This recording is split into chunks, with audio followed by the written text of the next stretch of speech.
اور اس شہر کے بارے میں آپ کو بہت زیادہ تفصیل اسلامی لٹریچر میں نہیں ملتی، لیکن اب غالباً وہ وقت، وہ زمانہ آ گیا ہے کہ تمام بادل خود بخود تیزی سے ہٹ رہے ہیں، اور وہ واقعات یروشلم میں ظہور پذیر ہونے جا رہے ہیں جو پھر تمام دنیا کو اپنی لپیٹ میں لے لیں گے۔ موجودہ دنیا کو سمجھنے کے لیے یروشلم کو جاننا لازم ہے، اور عصر حاضر یا مستقبل کی صورت گری ناممکن ہے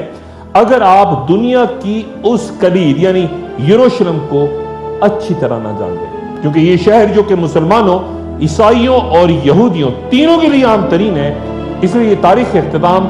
اور وقت کے خاتمے کی طرف ایک انتہائی اہم کردار ادا کرے گا۔ یہ متضاد دعووں کا مرکز ہے۔ یہودیوں کو یقین ہے کہ یہ بستی ان کے مسیحا کی آمد کا مرکز ہے، جس کے بعد ان کے سنہرے دور کا آغاز ہوگا اور وہ وہیں سے ساری دنیا پر راج کریں گے۔ یہ عقیدہ عیسائیوں سے بالکل مختلف ہے، جن کا ایمان ہے کہ جب حضرت عیسیٰ علیہ السلام واپس آئیں گے تو یروشلم ہی وہ جگہ ہوگی جہاں سے وہ عیسائیوں کے تمام عقائد بشمول تثلیث اور صلیب کی تصدیق کریں گے، جبکہ مسلمانوں کا ایمان ہے کہ یروشلم کا مقدر تحریر ہے کہ وہ اسلام کے دین حق کو سچا ثابت کر کے عیسائیت اور یہودیت کی تکذیب کرے گا، کیونکہ تینوں ہی دعوے دار حضرت ابراہیم علیہ السلام سے وابستہ یا دین ابراہیم سے ہونے کے باوجود شدید ترین اختلافات بھی رکھتے ہیں، چنانچہ سچا صرف کوئی ایک ہی ہوگا۔ یروشلم کا ذکر نام کے ساتھ تو قرآن شریف میں کہیں نہیں، لیکن یہ آیت قرب قیامت کی نشانیوں کے تناظر میں جہاں اللہ تعالیٰ یروشلم کی قسمت کا اعلان یوں فرماتی ہے، جب آخری دور آئے گا تو یہودی ارض مقدس میں لائے جائیں گے جہاں سے انہیں نکالا گیا تھا۔ یہ وعدہ یہ تو پورا ہو چکا، یعنی یہودی پھر ارض مقدس قائم کر کے وہاں آباد ہو چکے، تو پھر اب کیا ہونا باقی ہے؟ یروشلم دنیا کے ترین شہروں میں سے ہے جو اپنی 4000 سالہ تاریخ میں کم سے کم 2 مرتبہ مکمل طور پہ برباد ہوا۔ تاریخ اس پہ 52 حملے اور 44 بار مختلف قوموں کا قبضہ بیان کرتی ہے۔ یہ تل ابیب اور بحر روم یا بحر ابیض جسے میڈیٹرینین سی بھی کہتے ہیں، اس سے کچھ 60 کلومیٹر مشرق میں، جبکہ بحر مردار یا ڈیڈ سی سے 33 کلومیٹر کے فاصلے پر جبل یہودا کے پہاڑوں میں گرا ہے۔ یہودیوں کے لیے یہ گزرے 3000 سالوں سے، عیسائیوں کے لیے 2000 اور مسلمانوں کے لیے 1400 سال سے مقدس اور اہم ترین 8 لاکھ آبادی کے ساتھ یہاں 64% یہودی، 32% مسلمان اور صرف 2% عیسائی رہتے ہیں۔ یہودیوں کے لیے یہاں 1204 عبادت خانے، عیسائیوں کے تقریباً 160 گرجا گھر اور مسلمانوں کی 73 مساجد اس شہر میں قائم ہیں۔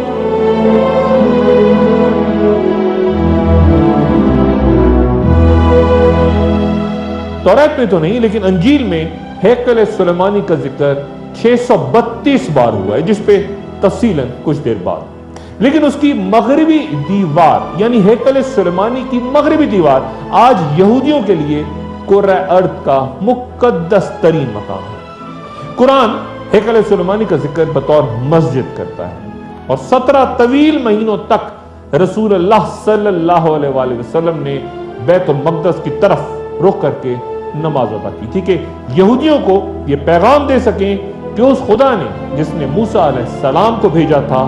انہیں بھی یعنی رسول اللہ صلی اللہ علیہ وآلہ وسلم کو اپنا نبی بنا کے بھیجا، اور پھر قرآن نازل کرنے والا بھی وہی خدا ہے جس نے توریت بھیجی تھی۔ آخر الزماں یعنی وقت کے خاتمے سے پہلے اس جگہ اس مقام پہ کیا ہوگا؟ ایک وقفہ، اور وقفے کے بعد دوبارہ سے گفتگو میں ایک بار پھر خوش آمدید۔ یروشلم کی اہمیت سمجھنے کے لیے ذرا پہلے حضرت ابراہیم علیہ السلام کے دور میں چلتے ہیں تاکہ ماضی کے جھروکوں سے کچھ حال اور کچھ مستقبل کو جان سکیں۔ حضرت ابراہیم علیہ السلام کو ابو الانبیاء یا نبیوں کا باپ، ان کے بعد آنے والے تمام نبی انہی کی نسل سے تھے، اور تبھی ہم ان پر اور ان کے بعد آنے والے تمام انبیاء یعنی حضرت ابراہیم علیہ السلام اور آل ابراہیم علیہ السلام پہ درود بھیجنا اپنا فرض سمجھتے ہیں۔ ابراہیم علیہ السلام اور نوح علیہ السلام کے درمیان تقریباً 3000 سال کا